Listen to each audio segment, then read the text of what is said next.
Hi, my name is Susan Barbie. I teach English at Macaulay High School. I have some juniors, British literature, and I also teach world literature seniors and AP Lit and Comp. I am doing this interview for Mackenzie Anderson for her class, and this is dealing with technology. One of the first questions is what challenges do you face integrating technology into the classroom? One is it takes quite a bit of time to go through the different resources to make sure that they're valuable resources and they're not going to be a waste of the time for either myself or for the students. For example, there are several TED Ed videos out there that are great to implement in the classroom, but it does take some time to watch through them to make sure that they're actually covering the material that I want them to cover, and it's not just busy work. Additionally, if there's a problem with their tablet, because we have a one-on-one tablet program here, if there's a problem with their tablet, such as it's been mishandled in the past and it now takes a great deal of time to charge, or they haven't charged it ahead of time, or if the Wi-Fi is down, then that presents a problem in the classroom, because now I post a lot of material on Blackboard for the students to pull up for the class that is World Lit for my seniors. They don't even have a textbook. Everything is pulled up or is put on Blackboard, and so they need to be able to pull up everything. When the Wi-Fi's down, then my day is shot. I'm at a complete loss as far as what I'm going to do. I can't even send the papers to be printed to the printer because the Wi-Fi will be down. Some positive and negatives about the effects of technology in the classroom. It does help a great deal. It's wonderful when a student comes across a word and they don't know what the word is, and what does this mean? Your computer's open. You tell me what it means. Google it. You find what it means. Find me an example of this right now. Or I want you to go to, what's a haiku? Okay, well, I need you to look that up. Look that up yourself. So it really, that whole idea of you can feed a man a fish and it feeds him for one day, but you teach a man a fish, you feed him for a lifetime, that kind of thing. That's explore.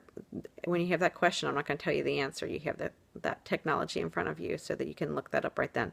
It also allows me to present new activities that they may need to look around the world to find examples of. For example, in the world literature class, they have right now, the students are working on a poetry project where they have to find poems from different continents and then do different activities with them. So being able to Google and go through various search engines to find these different poems is wonderful.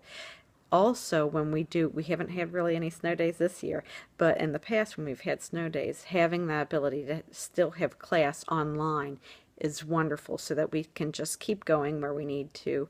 So we meet the goals that we have set for the beginning of the year, so that we meet them by the end of the year.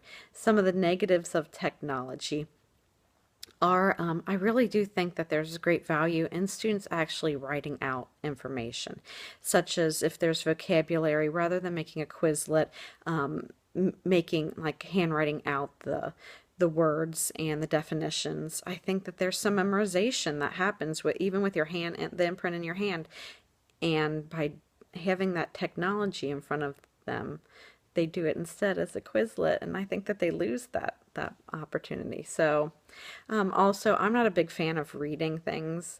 Even when I post something on Blackboard for them to read, I print out a copy myself. I don't think everyone is like favors that format of reading on the computer.